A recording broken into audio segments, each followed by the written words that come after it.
Hi, Kathy. Hi, Alex. Can you hear me? Just want to make sure. Great. Well, I have to tell you, there was some really great stuff, really great things that I noticed in the video or videos, actually, Kathy. I got yours this morning about the split step. I'm so glad you sent me that too. That was great. Um, I'm really excited about the progressions that we're going through. So this Uh, is really good. How are we're you both? Oh, go ahead, Alex. Go ahead. I just wanted to know how you're both feeling. oh yeah, no, I just said I know, I think we actually feel good. I think we feel like we can see we can both see the incremental progress and sort of we're seeing we're kind of seeing where we need to go at least. So that's Yeah, yeah. so The light at the end of the tunnel may not be visible, but the light we need to get to the next spot in the tunnel is there. So that's good. Um, yeah, it was first off, Kathy, amazing job Thank you. Yeah. um with this with Yeah. like tell me how that felt to Oh my to God. be thinking I want to do this, but I know I'm supposed to stay like this. Like, how did that feel? Well, you know what? It happened, in an instance that I wasn't expecting because I've been trying a waiter, and then we were looking at the phone in real time, which I thought was very helpful because I was like, okay, video me and then let me look to see. And I was like, oh, waiter, it's still. I'm like, I can't get out of this waiter whole time. Like I have it in my head. I know how to do it shadow, Yeah. but then later it happens. So I said, I was just about ready to give up that day. I'm like, well, another day, another day. But I said, let me go up to the service line. And I don't know why that changed it for me, but maybe I didn't have to. And then I just said, let me put my racket, drop it, Yeah. and then reach up. And I finally made that, and I'm sure it needs a lot of work, but I finally made that transition to Hmm. the ball being brushed and then coming Yeah. in. So that's, and then I was like, wait a minute, I just started smiling. I'm like, I'm doing it. It's great. Well, I'll tell you how smart it was that you went to the service line because uh, when you're behind the baseline, you have a far distance to make the ball travel. Pronation, this move, it only has so much power at its disposal. That's more of the the act itself. It's great for using the power you've built up to snap into the ball. But if you're trying to just do this, the ball's basically going to roll into the net. So it actually encourages you to go like this and then do the old swing. So by shortening the distance you had to make the ball travel, it made you much more willing to stay on edge. So because then you only needed the ball to go 20 feet or 21 feet to cross over the net rather than 39 from the baseline. So really smart on your end to make that move. Um, Alex, your feet. How did that feel by starting? It looked like they wanted to move, and you were oh, they like, want I to move all right. But no, that I mean I just sort of similar, but I mean I just concentrate on it and say, you're not gonna move your feet, good. and then everything else kind of can do what it wants. Yeah. And it's not too hard when you're thinking about it. Yeah, of course. The hard part is when you're playing points or, Yeah, you'll and you'll so always revert I, back a little. I could see also the video. You can see you think again, kind of like Kathy. I think I'm not moving my feet, but there they go. Yeah. So it proves that what you're doing, and it makes you have to actually deal with it. And I then started. Oh, go ahead. Go ahead. I Yep. was going to say, I think the other thing that I was able to put in, watching the video, I realized that I always put up the ball and then I'm sitting here and then finally I go back. And so, like, I know that's not right. I have to just go back. And no Mhm. one told me that, but I knew you would tell me that eventually. Yeah, I So will. I Yep. put up the ball and I just go back. That was the other thing I realized. I just have to do that. So I put Yep. it in. So that's the other thing Good. that I put together. Then I knew you would eventually that would come up. It will, and it just did, so I can address it. I started teaching in '97 full time, and you could see the arguments I would have without a phone at my disposal to show George from down the street that, hey, your feet are moving, and he'd be like, this kid, I know my feet aren't moving. Like it's so funny. And once we could put cameras in our pockets and I could just show people, they're like, oh, I didn't realize. Um, so remind me, did we talked about your racket and ball, Alex, staying together, right? Rather than did we discuss that? We did.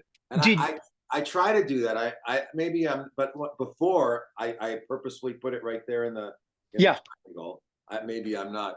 I need to do something else. Well, it looked better. I didn't see really a side view. I just saw a back view, so I tried to piece things together. But it did look better. I know that a lot of times I'll throw a lot at people, and I know that you can't think of all those things. I mean, it's hard enough to just think of keeping your feet still, and that's the only thing you're thinking of.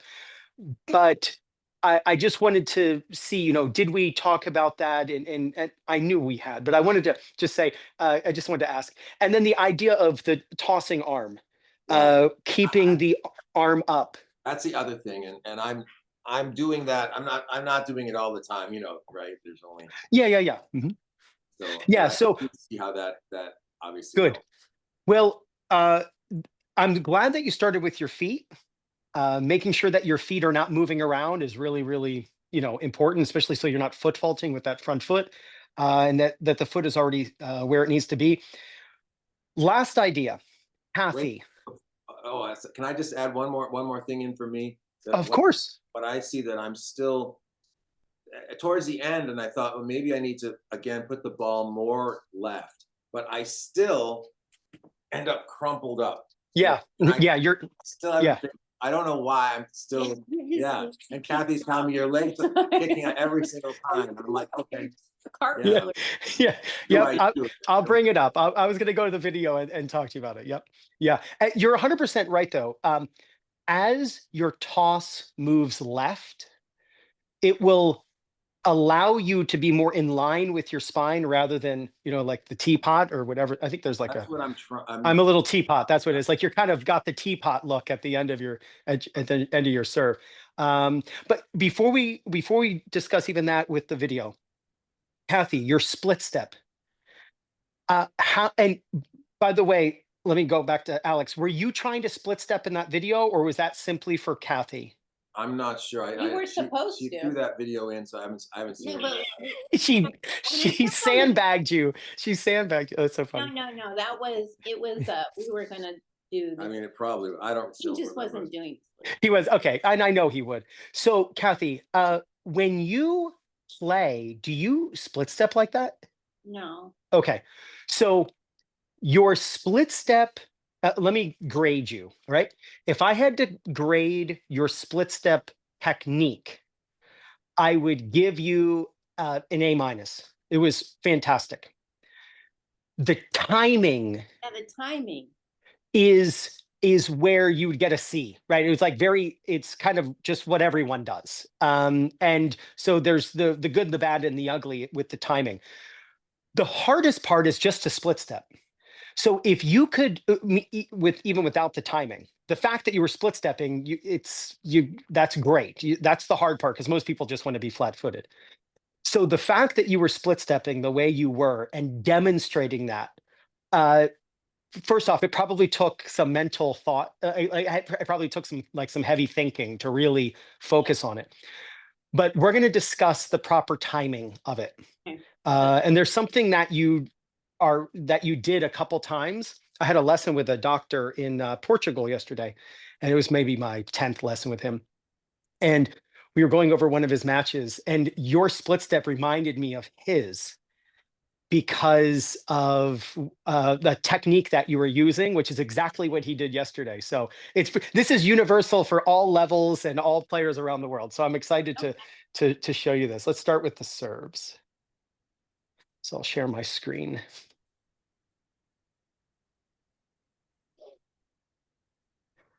All right, so let's go to the serves. 1 second, just going to plug my phone in.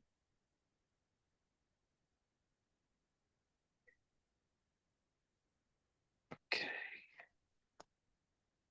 So this right here, that is amazing. The fact that you have your racket pointing to the left for so long, because I rarely see this. What I always see are the strings facing up. And you even mentioned that you saw that on the video, that your strings were opening up too early. And the racket needs to open up, but it needs to open up at the ball, not before you ever get there. And that way the turn is part of the hit, not before you hit. So this was fantastic. I want to show you something here. I wonder if you can feel it, but your racket tends to pause here. I don't know if you feel that. Do you ever feel like you get to the ball and then you have to pause? Definitely in the old waiter's tray, I would totally pause. Yeah. This one, I probably, yeah, because I'm just overthinking it. Maybe I'm thinking. Yeah. Well, I'll show you why it's happening. So the reason it's happening is because there's no ball to be hit yet. You can see that the ball hasn't come down. So Okay. now you're hitting. So what's happening is in this drill you were doing, what you were doing was correct when you were doing it, right? It's not just what you do, it's when you do it. Okay. You are getting into this position too early. Okay. And what's happening is you're getting to here too early. So then you have to wait for the ball to come back down. And then you got to start all back up again. And that's another reason why you were having to move up to the service line, because you didn't have momentum on your serve. You were getting into the on edge position. Your brain's kind of like, yep, I'm on edge. This is looking good. And then you would start back up again. Okay. So let me show you how to fix this. Let's go to, well, I could show you this one, I guess. This will be good. I'm going to show you a different one. Let's go to 310. We'll come back to the other ones, but 310 was, I think, should have gone the other way. It'd have been shorter distance. Here we go. This is the perfect way to demonstrate this. If I put you next to, I don't know, let's put you next to Sakari. If I put you next to Sakari, what you'll notice here is when Sakari is hitting the ball, notice she's tossing and just the left arm is coming up. So she has the left hand up and the racket down. When you're tossing and the racket is up. So at this moment, the racket and the ball are at the same height. Both of you have the ball about this in the same place. So her left arm and the ball is right here. Your left arm and the ball is right here. So you're basically in the same place with your left arm, but the racket is in a completely different place. Her racket is down by her knees. So what does that mean? Her racket's late. And it means when you're late to work, you got to drive fast. And so she's tossing the ball up. And when she tosses, her brain says, holy smokes, the racket has far to go. Let's speed up. And she gets all of that momentum. By the way, look at her racket on edge, just like you. But what ends up happening is because you bring the racket around so early, you have to slow down at this point, waiting for the ball to come back down to a height that you can reach. So what you are doing technically is correct from the movements that you're making. It's just you have to do your left arm by itself and then your right arm. But at that point, your racket's going to be late, but that's no problem. If you're late, you just step on the gas and you'll be on time. So then your racket circles around, it's up on edge, and you get one continuous motion. Okay. Your racket is going up with the ball. Look how your arms are going up together. She's doing left arm, right arm, left arm, right arm. You're doing the arms together.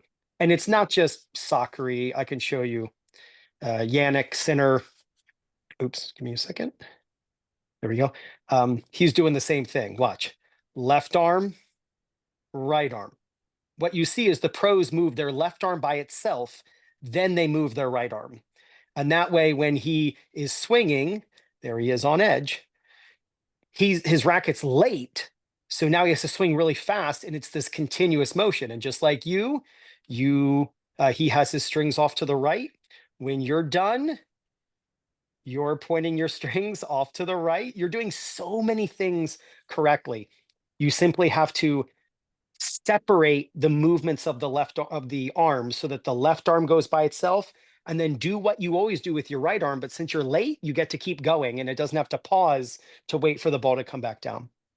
Okay. Yeah. Yeah, I I can try that. This is really exciting. Yeah. This will mean that you get to use the correct technique and you get to stay behind the baseline. Yay. Yay! You can like move the tassel. You graduate. And All right. honestly, you know what? I think if I do this right, the way that you're teaching me a real serve, I bet like out of the women at my club, I bet 80% of them don't serve right. Because now I look, you know, 99. yeah, 99, Yeah, 99. They it's not all, 80. It's 99. because some of them try, because I've been analyzing them, looking to see, oh, who's doing it right? How can I copy them? And Yeah, what they do is they pretend they do half of it. They bring it behind, and then they just do the waiter. correct. You're 100% right. Yep. When the chips are down and they get to the ball, they open up the racket and push. Yeah. Uh-huh. Yeah. And then they say, I know that I'm hitting the birthday hat. I know that I'm pronating. It's like, Yeah. well, you're pronating, but it's after contact because your strings are already facing up. If you were to pronate, you would hit the frame because you're already, if your palm is up and you pronate, you hit the frame of the racket. So people who are open, the last thing that they want to do is pronate. Their racket's already facing up. They just push into the ball. You're on edge, which necessitates pronation. That's what you want.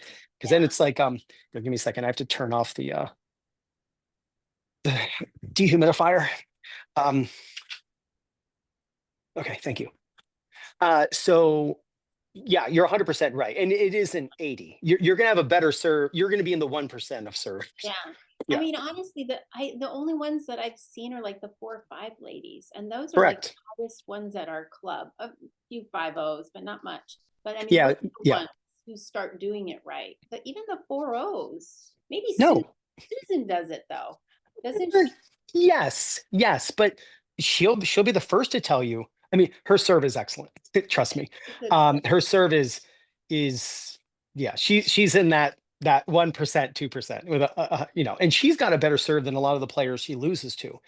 It's just that maybe they're 5'10" and they played college tennis, and Yeah. now they're in their like early 30s. Yeah. Like, and she even knows, she's like, I can't necessarily stay with these women who are 32 and, they finally got their kids in kindergarten and now they can spend some time playing tennis with, and that's usually what happens. Yeah. And so she will, we can't control what the opponents do. All we can do is hit our best serves possible. And the waiters tray and what players typically do, it's a dead end street. There's no way to get better. So do you think I'm going to be able to have a proper serve like in a couple of Yes. months? Can I tell you? Can I Or what? tell you how sure I am after today's lesson, or before even today's lesson when I was reviewing the video? I was shocked at the improvement that you made lesson over lesson. Okay, good, And I'm good. not surprised that yeah, I'm not surprised. First off, you have Alex next to you because I heard him kind of whispering in your ear, oh, no, that wasn't it. Oh, that was it. Like, you kind of have a coach with each other. The fact that you're taking lessons together means you get to be advocates for one another and remind each other. And oh, yeah, like you have a nice, like, it's not always what I see with couples on the court, I'll tell you that. But it's awesome Well, that we, you kind we of delete those videos. oh good. I was like, I thought I was the only one with my wife, and we would have had a spat or something. It's so funny playing. Yeah, you delete those videos. That's smart. That's very smart. Um, let's go back then. I want to keep going here. 32. Okay, I'm going to go this way. It'll be a shorter distance. I want to show you. Man, look at this on edge. This is excellent. Okay, so let's discuss what's happening here. Here your strings are facing off to the left, and here your strings are facing off to the right. Now, as I mentioned, it's not just what you do, it's when you do it. And so you are flipping the racket a little less than 180 degrees, but let's just say it's 180 degrees. What is important to understand is how much of that 180 is before contact and how much of it is after contact. What you always want, Cathy and Alex, is that more of the 180 happens after you contact the ball. That's Oh. how it needs to be. Always. I don't care if you're hitting a flat serve, a slice serve, a topspin serve. Now, they're not all the same amounts of the distribution is not the same. But the fact that less than 90 degrees of turn happens prior to contact and more than 90 degrees of turn happens after contact is a fact and needs to stay in your serve. And that's what you do here. You turn the racket and your strings are facing off to the left. You turn the racket to contact, but right now, just answer this for me. Which side of the racket is in front? The left edge or the right edge? Can you tell? In front, All towards right. the wall? Yeah, Yeah, toward the, I know this is like a restaurant or a hotel or something. Yeah, I forget what that is, but the right side. the right side, correct. So you have your right edge leading, which means you have turned the racket less than 90. Because if you turned 90 degrees, your left edge and right edge would be right next to one another, and you would not be leading with either edge. We want to hit side spin on every serve we hit. Flat serves, slice serves, and yes, topspin serves are not pure topspin. They're kind of cockeyed. And so there's an element of side spin even on a topspin serve. So every serve you hit has a component of side spin. How fast it spins determines if it's like a slice serve or a flat serve. But the statement all serves have side spin is a true statement. Like a flat serve, a flat serve doesn't look like a knuckleball, like where it has no spin. The ball's spinning. It's just not spinning fast enough to really curve it, so it becomes a flat serve. You are hitting with your right edge in front, which let's make up a number. Let's say the edge is 10 degrees in front of that edge. So you've moved the racket 80 degrees, which is 10 degrees short of 90, right? So you've rotated 80 degrees before contact, and now you've done the 100 after. Well, those two numbers equal 180. And so that's how you pronate, yet control the ball. You don't just pronate and cross your fingers and hope that somehow you spun the racket and the ball went in. You begin the pronation, but the pronation is always backloaded. It's always after contact that the majority. It's a slight majority. I mean, 100 versus 80 is not a overwhelming majority. It's not like you do 0 and then all 180 after contact, or 5 and then 175 after contact. The numbers always equal 180. But you are leading still slightly with the edge, with the front edge of the racket, the right edge, which is what it needs to be. And that's what's so exciting. You hit side spin on this ball. If you look at the direction you're swinging toward this building right here. Right. Your racket is swinging that way, but the ball doesn't go that way. Going that to the court. Yeah. Correct, because the right edge is in front by 10 degrees. So it's going to go 10 degrees this way versus that way. And that's about a 10-degree difference if you think in 360 all around you. So that's why you don't hit flat. You swing to the right like the pros. You're turning it square, but you contact before it ever gets to square. So it's still hitting cockeyed and hitting off kilter, and the ball curves. Absolutely fantastic what you did. Let's go to 102. You'll see if I put you next to Nadal as a righty, I flip the video. If we look at Nadal, when he's done, you can see that his arms are crossed and you can see his left hand right there. When you're done, we see your left hand right here. Remind me, did we discuss the power X where you cross your arms in front of you? Yeah, a little bit. Yeah. Yeah, you're doing it on this serve. The racket's on the left for Nadal, the racket's on the left for you.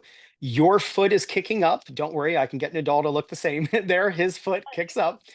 He jumped first, so I had to wait for his serve to develop. Your foot kicks up earlier because you didn't jump as high as he did, as like one of the best players ever. But that's okay. That's why I had to move the video. But you can see his arms are crossed and your arms are crossed. One thing that Alex can learn from you is notice your body is still facing to the right. And you're kicking your back leg behind you. This is where Alex, as a lefty, but you as a righty, he would lean this way and the foot goes that way. And then his spine is tilted and your foot is kicking behind you.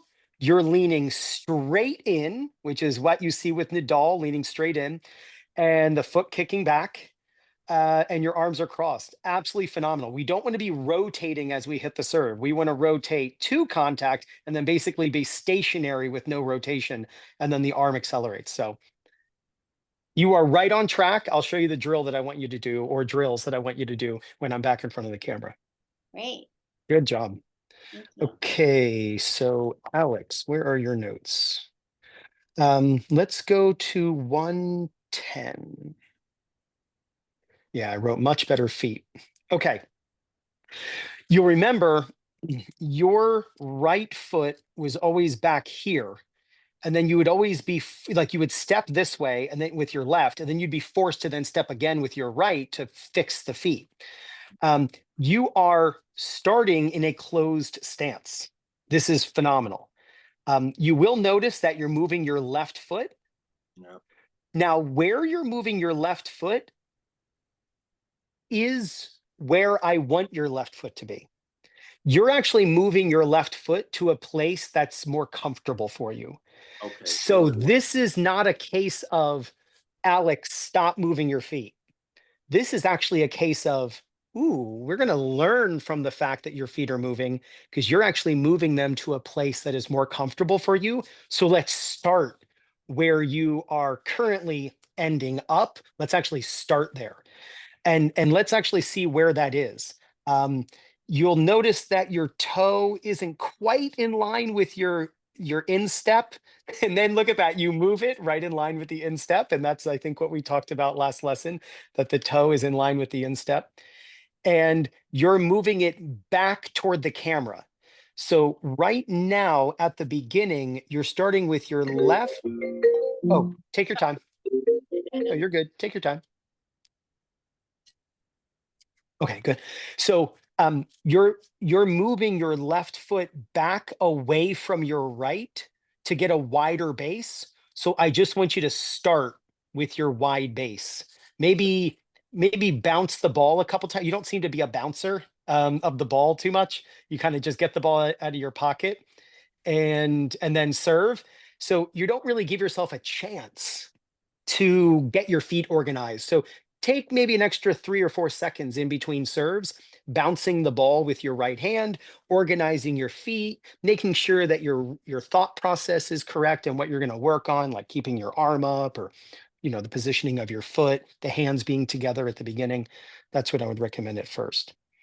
143, I wrote hands move together, question mark, because it was a little tough because this was a back view of you, but it appeared that your hands were moving more together. Yeah. Here. So I'm purposefully thinking of, at the start at least, putting them together, and that's all I think about. Excellent. I would like it because you're kind of a rapid fire server.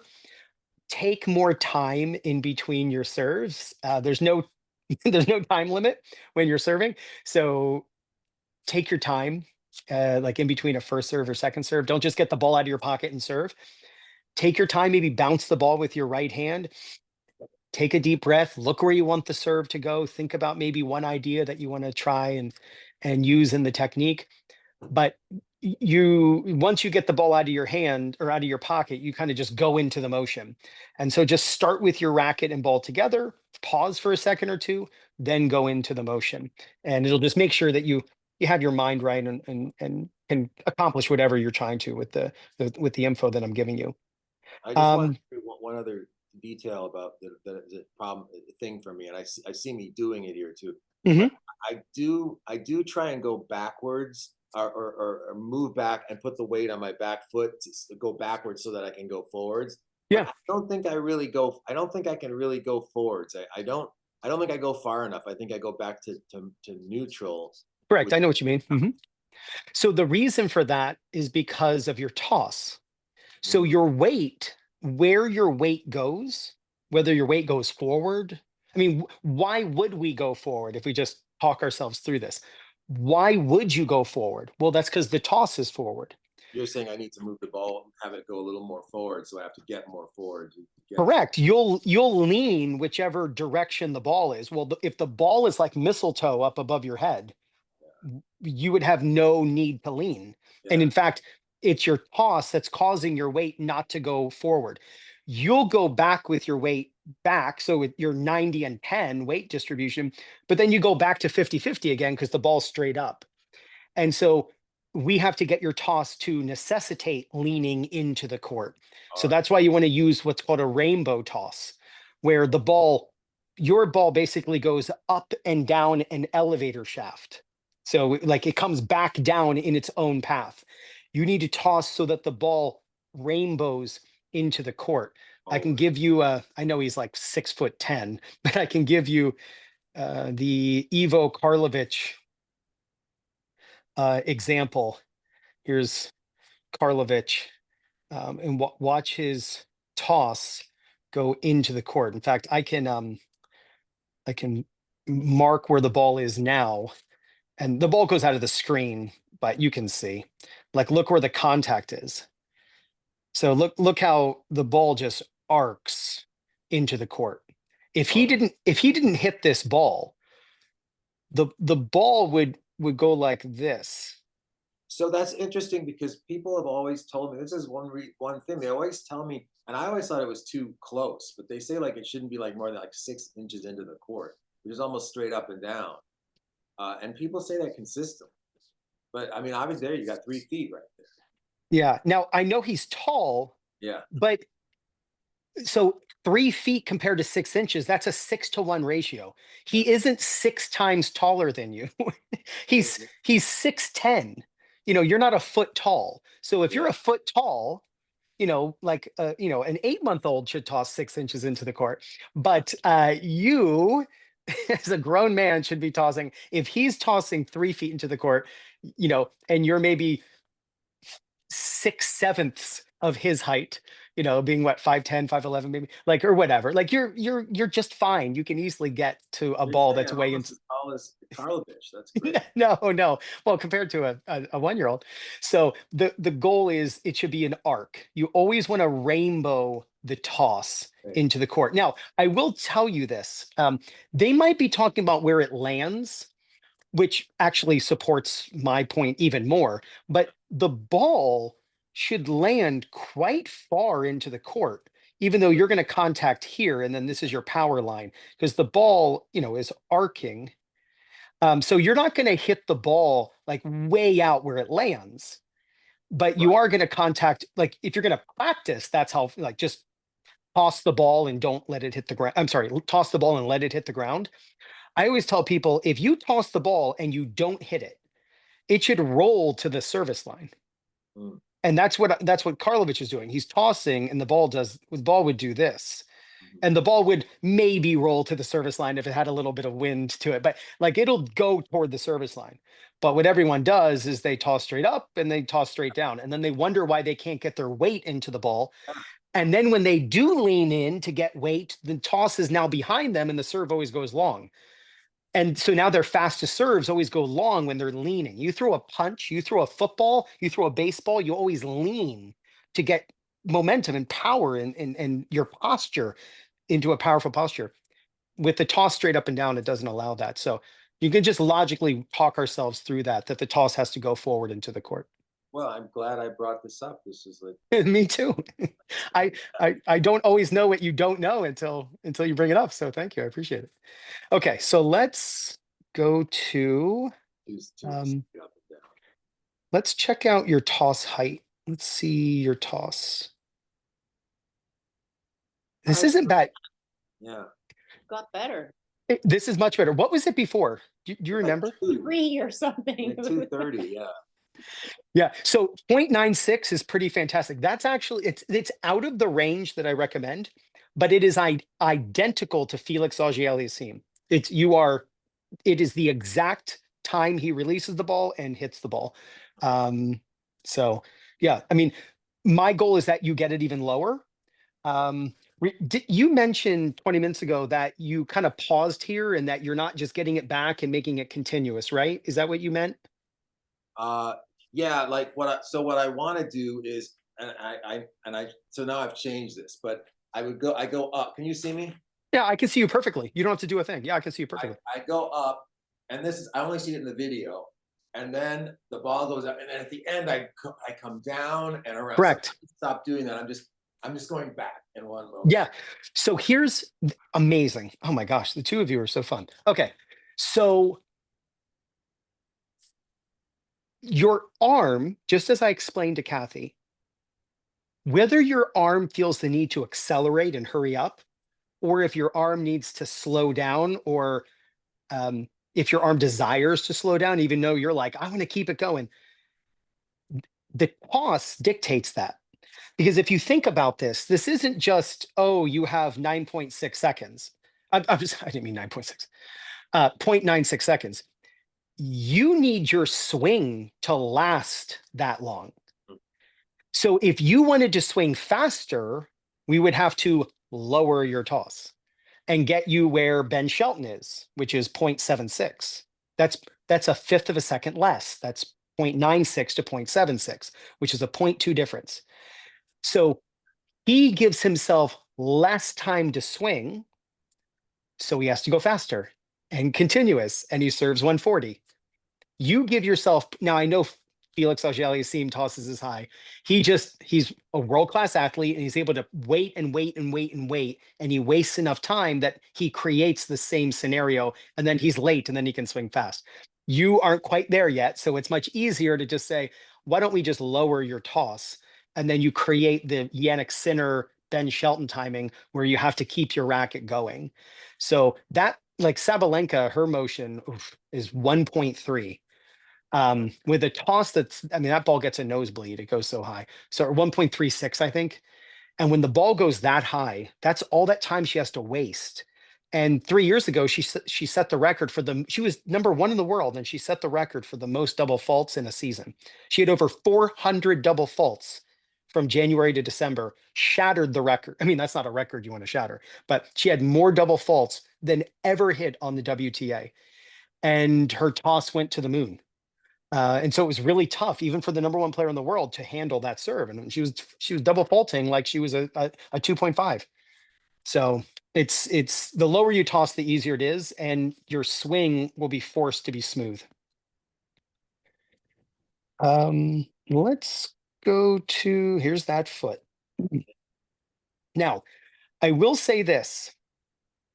You'll notice right here, see how your arm is bent? Yes. Okay. That's also contributing to you falling over to your right. If you think about it, you have tossed too high. You then have to calculate and wait for the ball to come back down. So you end up wasting time with your racket, maybe just kind of hanging out here and not going behind your head because you're like, what's the incentive to go behind my head? I'm still just going to have to wait for the ball to come back down. But what you end up doing is you end up waiting too long. And now the ball drops too low, and you have to hit with a bent elbow, and you have to lean over to your right to actually get the contact point to be even lower because you've let the ball drop. The irony, and it's the counterintuitive concept, is the lower you toss to an extent, the higher you'll contact. The higher you toss, the more you have to wait for the ball to come back down. And it's so easy to wait a little bit too long, and you end up having to hit with a bent arm because the ball's accelerating as it drops, and it just becomes easy to hit with a bent arm. So when you toss a little, if you can toss a little bit slower, and that's the key to tossing lower, by the way, you have to feel like your toss is in slow motion. The ball will not go as high, and the moment the ball's going to go in the air, you're going to see how low it is, and you're going to think, "Whoa, I got to hurry up," and you won't give the ball a chance to drop. And the crazy part is, you'll actually have an easier time contacting high with your arm stretch. When you fall over like this, and your leg is out, it's actually because of that yellow line, because that's your bent arm as you're striking the ball. So should I be thinking specifically about keeping my arm straight, like make that a point? So here's, and I'll show you this in front of the camera, but you have to have the thinking of, you almost have to think, hit the ball on the way up. Now that's impossible. To get I mean, there, just get there earlier than what I want to get there. correct, but the only way you can hit the ball on the way up is to toss low, like really low, so that the ball basically peaks at your contact, but you perceive it as you're hitting on the way up. Yeah, I think that I mean, you're obviously like really hitting on the way down, and then it ends up dropping too much. I can see that's way down. Yeah, that's Yeah. Yeah. So you should have hit the ball there. That's where you'll hit with your arm straight. Your arm is straight if you contact there. But look how the ball drops from there to there, and that's just enough to hit with a bent elbow. And look how high you tossed. So of course, but by tossing high, your brain says, "Hey, just chill out here. You got plenty of time." But you chill out for so long, the ball drops, and then you think, "Oh wait, we chilled out too long. Oh my gosh, we're late to the ball." And it just happens over and over and over again. So when you toss lower, you will know not to pause. So it tricks you into just keeping the swing going, and then you hit it full extension. okay. Yeah. Cool. All right, so let's go to, oh, Cathy, 253. Oh, this was the amazing pronation I showed you. Awesome. Let's go to the split step. 407. Okay, so first off, that right there is amazing. The first thing I would say, because if you remember, I gave your technique an A minus. To turn that into an A plus, don't let your heels hit the ground. Your heels are hitting the ground. Once your heels hit the ground, you no longer are like elastic in your legs. And there's more of like when your heels hit the ground, it's more of a thud. And that's how everybody would be, not just you because you're new to it. I've been playing tennis for 42 years, and I would thud with my heels if my heels hit the ground. There's a trampoline effect that you will start to feel if you only let the front half of your foot be on the ground when you land the split step, when you land just on the front half of your feet. Now, you're not going to be like Michael Jackson doing like, the moonwalk. So you don't want to be on your tippy toes, but it's just keep your heels off the ground. And that keeps everything very stretched, and then you can explode in any direction. Now, the second part to this, and by the way, like most people don't even do that. So you're already ahead of the game. But here's the most important part for you now to work on this, Cathy, is your split step timing. Okay. It's not just what you do, it's when you do it. Okay. So have we talked about the split step timing at all? Yeah, but it's still unclear. Like you do it when Okay. they contact or right before they contact. Excellent. Good. Perfect. I'm gonna show you. Okay. I'm gonna say something. You're gonna think, how in the world do I do that? But don't worry, I'll show you how to do it. But here's the what. We want to, and then I'll show you the how. What we want to do is land our split step after the opponent contacts the ball. There are only 3 ways to time your split step. You're going to land, which is that right there. You are going to land the split step either before they hit as they hit or after. Those are the three choices. The correct timing of the split step is always, no matter the level of the player, after the opponent contacts the ball. And specifically, 0.2 to 0.25 seconds after the opponent makes contact with the ball. That is backed by science. Okay, now why? Why do you want to land the split step after the opponent contacts the ball? The why is because we want to land when our brain has time to process what we're seeing and can start sending the signal to the body. There is a delay in our reaction time. Every athlete in the world has a delay in the reaction time. The eyes and the brain can process what it sees and start sending a signal to the body, not as the event happens, but it has to process and then finally send the signal after the event occurs. So if you land your split step before the opponent hits, you have to now become flat-footed, wait for them to hit, wait for your brain to process where the ball is going. By that point, you're so flat-footed, it's so hard to break inertia, which because a body at rest wants to stay at rest. And once you become flat-footed, then you're like, oh, and you don't get that buoyancy of the landing and exploding off of a trampoline. Same idea applies if you land as the opponent hits. If you land as, you still have to wait for your brain to process. So what we want to do is be in the air as the opponent hits. And if we're in the air as the opponent hits, whether it's a return of serve or you're playing singles or you're doubles at the net, never changes. If you're in the air as the opponent hits, then you will land around 0.2 to 0.25 seconds after the opponent contacts the ball. It takes about 0.16 seconds for your brain to process and then to start sending the signal. And by that point, it's now 0.2. We want to synchronize our brain and our reaction time with when our feet hit the ground. And I'll show you your timing in just a second. I'll show you when you're landing the split step. But let's look at Berdych and Djokovic. This is about 10 years ago in Paris. And I just want to show you Berdych, okay? See a split step? See that move that he's making? That's a split step. So let's go to the contact, which is right there. 0.2 to 0.25. Notice he's in the air as the ball is being hit. We're going to put a timer down. Let's see when his feet hit the ground, because that right there is contact. So contact is being made. This should read between 0.2 and 0.25 seconds when his feet hit the ground. Let's watch when his feet hit the ground. Feet hit the ground, 0.23 seconds.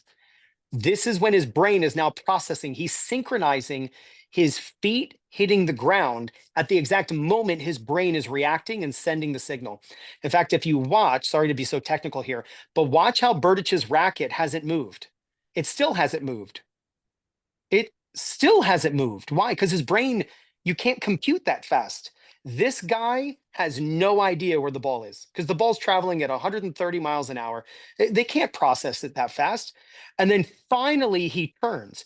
Notice he starts moving the racket when his feet hit the ground. Watch this. When his feet hit the ground, he starts moving the racket. That's because he's timed it so that he's hitting the ground when his brain reacts. So as soon as he lands, and by the way, his heels are slightly off the ground, as soon as he lands, he gets to explode and hit the return. It's how all players do it. I'll show you one more. So this is out in your part of the country. So this is Stanford versus Berkeley. And the Stanford player serves. He then hits out wide. He pulled the opponent off the court. And now he hit the Berkeley player into the other court. And watch how he's running forward. watch the Stanford player in the black, watch Stanford split step after the ball is struck. And it's not random, it's watch his feet. Feet just hit the ground. Huh, isn't that interesting? The same timing on the return of serve with the pros. The split step is always between 0.2 and 0.25 seconds after your opponent hits, because you're synchronizing when your brain reacts and starts sending the signal with the exact moment that your feet hit the ground. I used to teach at the tennis club here when I worked there from 97 till 2021, before I went fully online. I taught one of the anatomy and physiology professors at Temple University here in Philly. And I said, don't explain it to me because I'm not going to understand it. His name was Steve, great guy. And I said, Steve, could you do a class for your students on the proper technique and timing of a split step? Because he was a very good player. He knew that the split step happened after the opponent hits for this exact reason. I said, could you do a class on this and make it fun for your students? He said, oh, they would have a blast with it. He said, there is real, like if you split step, but you don't split step at the right time, it's no different than not split stepping at all in your ability to move. And so the goal is to feel like you're in the air as the opponent hits, and then you'll land after. So now we'll go back to yours. Sorry to go through so painstakingly through that. But what you'll see now is he's hitting and then you're in the air. So you're split stepping late. So we just showed you Stanford and we showed you Burditch.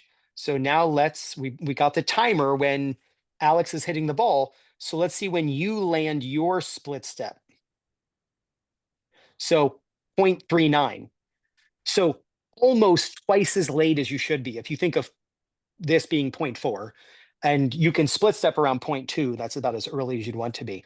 So what this means is right now, you know where the ball is going. Your brain is processing the split step, but you're not on the ground, so you can't move. And so you have to wait for you to hit the ground, and you're always going to be about a fifth of a second late to where you want to go. Now, the fact that you're split stepping means you're ahead of the game. You're better off split stepping at the wrong time than not split stepping at all, because at first you have to split step. But the actual timing of a split step is just like you want to be in the air when you jump rope. You want to be in the air when the rope goes under your feet so that it doesn't hit your feet. It's the same kind of timing mechanism. You have to jump as your opponent's hitting, but in the sense that you want to be in the air as they strike. So this way, because you and Alex are so good at filming yourselves, you can rally for 30 seconds, quick check the footage, and instead of having to worry about timers or 0.6 or 0.2, like forget about all that. Just say, am I in the air? Just scroll on the video and say, am I in the air as Alex is hitting? And if the answer is no, then okay, did you jump too early or did you jump too late? Or if it's yes, then you got it and you're split stepping at the right time. That's the proper time. What's I the cue then to motivate, to impulse you to go up into Oh, the that's when the hard part. they I contact? Well, you have to be able to see into the future. Okay. Like you have to be able to, like, think about it. Let's say every time the person hits the ball, you're gonna snap your finger. Well, you wouldn't wait till they hit and then process and then snap, because you'll always snap late. You have to anticipate to be able to snap your finger as somebody on TV is hitting the ball, if you will. Now, you've never been asked to do that, but I guarantee you, you could pick it up in about 5 seconds. You'd be able to figure out the timing. Okay. All you have to think of is, I'm going to be in the air as Alex hits. And you'll then be able to say, oh, I was too late. Oh, I was too early. I wish I could tell you, oh, it's when they start to swing, or oh, it's when the ball bounces. The problem is, Alex sometimes hits the ball 70 miles an hour, and sometimes he hits the ball 10. And sometimes the ball lands short, and sometimes your shot lands really long and back by the baseline. Every ball is different. Yeah. So you just have to have it that you're trying to be in the air. And I can promise you, you will be able to do it. And Okay, now, let me down. In the air, in the air. When, as, not when. Yeah, you want to say as.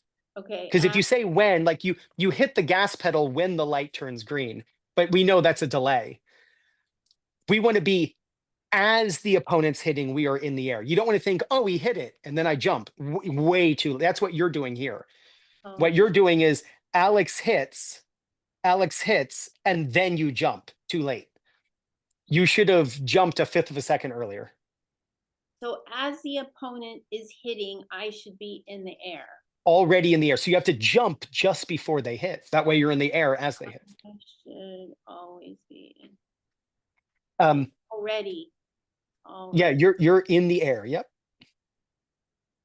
One thing I do want to mention is this is what Joao in Portugal was doing.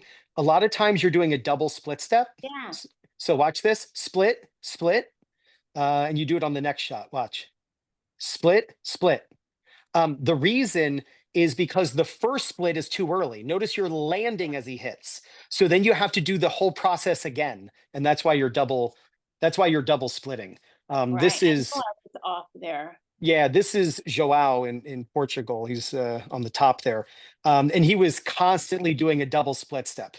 In fact, watch this. Oh Split, yeah. split. Yeah, yeah, not on that one, but yeah, I see it all the time. I see double split Well, steps you know what? There all the is time. this like sort of little dance that good players do where they kind of like they split and then they do this little like Yeah, you do it in the videos. yeah, Yeah. yeah, yeah. You Like feed the ball. yeah, exactly. It kind of keeps your feet sort of like cat paws, like Yep. happy feet kind of thing. You know what the cat Yes. does that? Yeah. So But what's that but for? that's the natural athletic movement that you learn to do when you practice it enough. Yeah, yeah. You'll get there. You'll get there. Yeah. Yeah. All Thank right. you so much. I'm excited, Alex, for your slower toss, and Yeah, you almost feel like you're hitting on the way up. right. Like if you think of hitting on the way up, you'll have to toss lower. Okay, I can feel that. That's Yeah, kind of hit on the way up, and then you'll realize that when your arm is bent, it's because the ball dropped, and you're actually bending out of the way because it's actually dropping even more than. there I am right there. That's the silver guy. And then the foot goes over.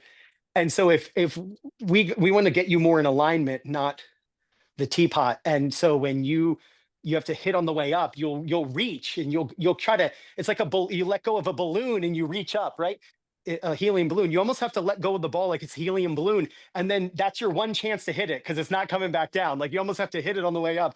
And think about how you wouldn't reach for a balloon that's flying away like this, right? So you kind of have to have that feeling as you go. Cool. And then Cathy, your arm is here, but Mhm. you're bringing them at the same time. Yeah. So that, and your toss is not too high. It's just your racket is up so early that you're getting to here and having to pause. So just think left arm by itself, complete that move, and then you're going to swing and the pause that's normally here, you've already done the pause here. So now it just gets to be continuous. Okay. And so great job. One accounting thing, this was the fifth lesson that you purchased as part of your package. Um, so in order to continue or to put more lessons on the books, if you're not opposed to it, you would have to purchase more lessons. My lessons are 160 if you buy them one at a time. If you get three, it goes to 150. If it goes to six, it goes to 140. And if you buy 12, it goes down to 130. But you also get 30% off of that price because you got the membership at the beginning. So is there a link that you would want to send me that, or you could let me know and what you would want to purchase, or I could even just send you like where you could see a like a menu of what you would want to get. I ask people if they're going to put lessons on the book that they have credit on their account. In order to book a lesson, you have to have a lesson like credit for a lesson, Oh if yeah. that makes No, we sense. have more lessons. Yeah. Should we just get the menu and then see what we want to do? Yeah, I'm sure we'll do the 12. Yeah, we'll probably do the 12 one. If you do the 12, I can do the math on it. It would just be the 130. I have it right here. I have your text message, or would you rather it be emailed to you? Either one. Okay. And then we get 30% off. You would get 30%. It's Cathy. It's your first and last name and then the number 30. That's your coupon code. It's always personalized. The coupon code is personalized, so no one else, right? That way, if somebody uses it, I know like it was you who used it. That way I know who uses their coupon codes. I don't just have a dummy coupon code. I make them personalized for each person who becomes a member. So it's $15.60 for the 12 lessons, but take 30% off of that. So it would 10 something. Or how many? It's fit. This would be 12 lessons.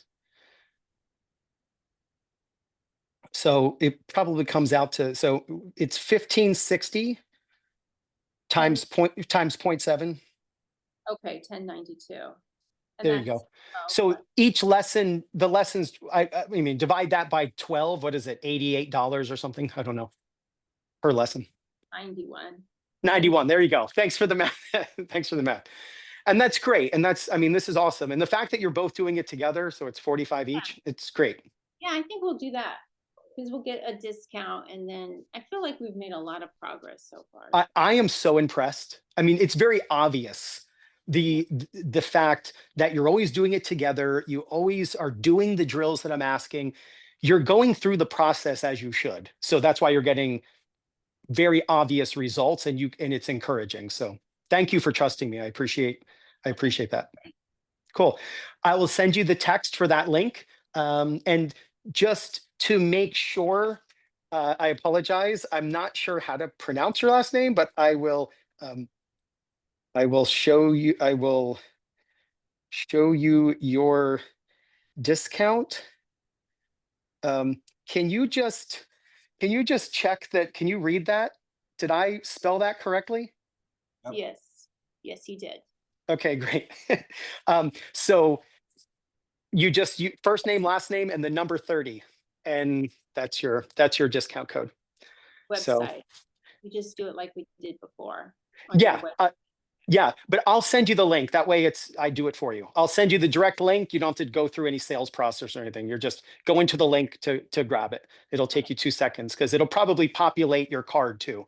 It'll hold your card. So there's nothing other than you'll push 2 buttons and you're done. Okay. Thank you both very much for trusting me. This is a blast to coach you, and have a great rest of your day. Thank you so much. All right.